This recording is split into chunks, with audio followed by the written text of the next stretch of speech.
in a huge, fun, beautiful, vibrant, modern city like New York, Miami, or Los Angeles.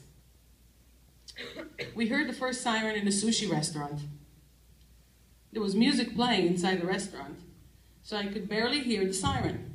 The people movement, both in the restaurant and on the street, made it obvious that something is wrong. People were looking up to the sky, pauses in shock for a few seconds, thinking how to react, and then either running into the restaurant or finding cover in a nearby place. A minute or two after the siren was over, people went on with their business. Most, if not all, were on their cell phones, checking on their loved ones. I was standing with my family in the back corner of the restaurant, not sure what to do. After a minute or two, we went back to our table and asked for our food to be packed to go. At that moment, I vowed to make sure that the Western world understand what Israel has to go through.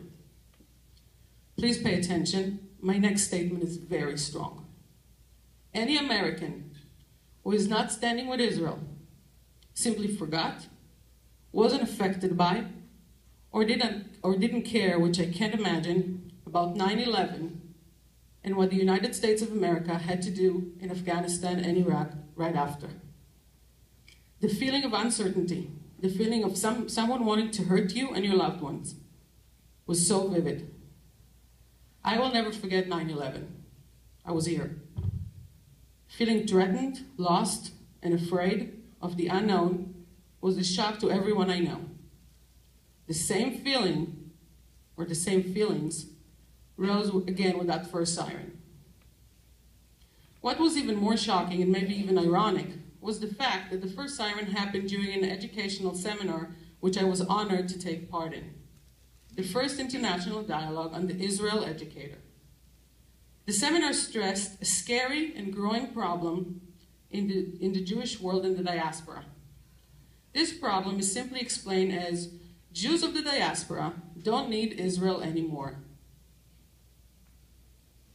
To be a little more specific, there are many Jewish communities around the world. In free Western countries, Jewish families can belong and be a part of Jewish activities through their synagogues, Jewish federations, Jewish day schools, Jewish youth groups, and more. Many of these families feel extremely Jewish. They celebrate Jewish holidays, participate in Jewish community events, send their kids to Jewish day schools or Sunday schools, and more.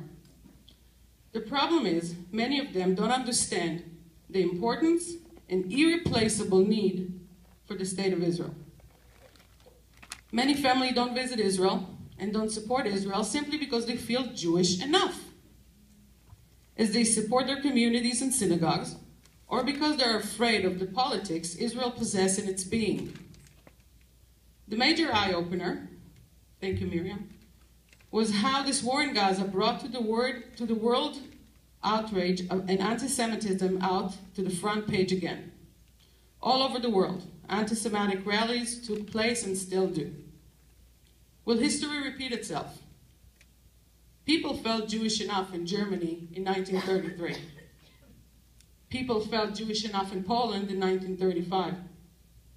The main and most important difference between then and now is that then they didn't have Israel. Jews and the whole Western world must stand with Israel. You might ask, why should the Western world care? Are you doing the slides? You might ask, why should the Western world care? Because if Israel and the Jews are gone, mark my words, they are next. It is very important that I will clarify. I have nothing against Islam or Muslims. My problem is with that last sentence. I am seriously against anyone who is against freedom. I can continue this essay and describe each one of the sirens I was affected by, and how after each one of them I vowed again and again to make sure the Western world know. How I was in the car.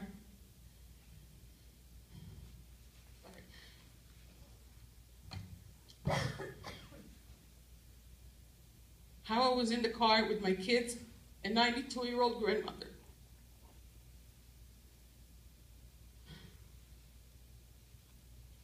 how the blast of the interception of the Iron Dome was so loud that the whole building shook, and it blasted open the front door of my parents' apartment. My kids were so scared. They looked at each other, then looked at me, and said, "Did you leave the door open?" Sorry, I can't see the words. I actually figured it out one day while watching a horrific footage from Gaza. Unfortunately, there are so many of them to choose from.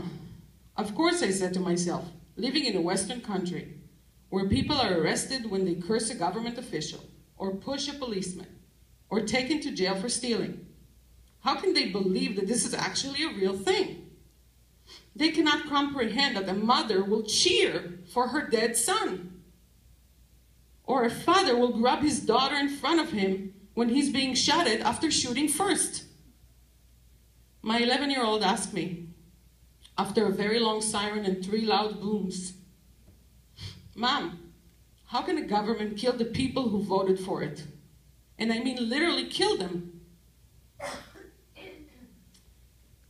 We must open our eyes.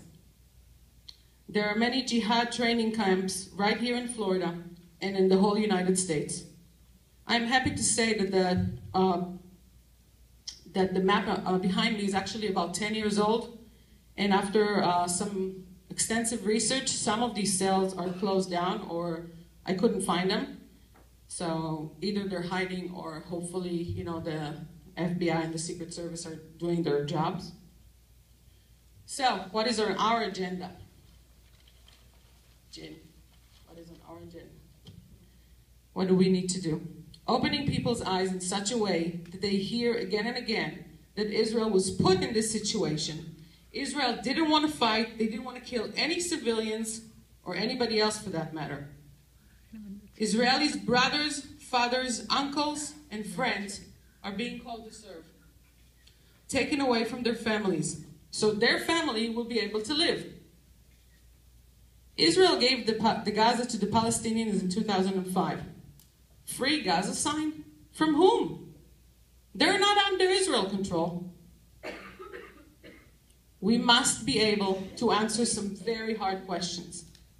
We need to answer these questions in an effective way, as some of the answers sound absurd, incomprehensible, and unbelievable.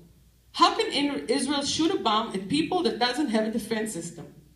How can Israel shoot bombs at schools, hospitals, religious places? How can Israel blame the Hamas and still kill so many innocent civilians? What does Israel do in order to minimize civilians' casualties? How can Israel justify the huge gap of casualties between Gaza and Israel? What choices do the people of Gaza have? What choices Israel have? Remembering and learning, which we do very well in Donna Klein, from world history and current situation around the world is crucial.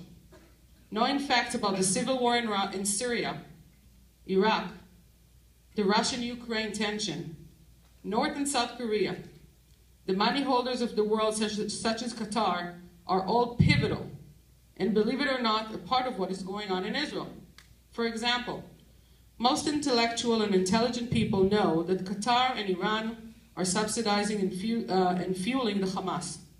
However, not many people know that according to interviews with Korean intelligence, the Hamas and the terrorist groups in countries around Israel hire tunnel digger specialist advisors to help them with the infrastructure, plans, and building of terror tunnels from Gaza to Israel. There were similar tunnels between North and South Korea. Israel, like the United States in Afghanistan and Iraq, has a right to defend itself.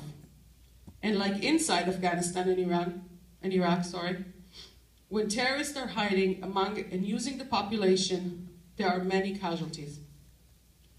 Every time we commemorate, teach, speak about something relating to our history, our country, our heritage, whether it is an assembly, a ceremony, a class, a lesson activity, a field trip, or a conversation during lunch, we make a difference.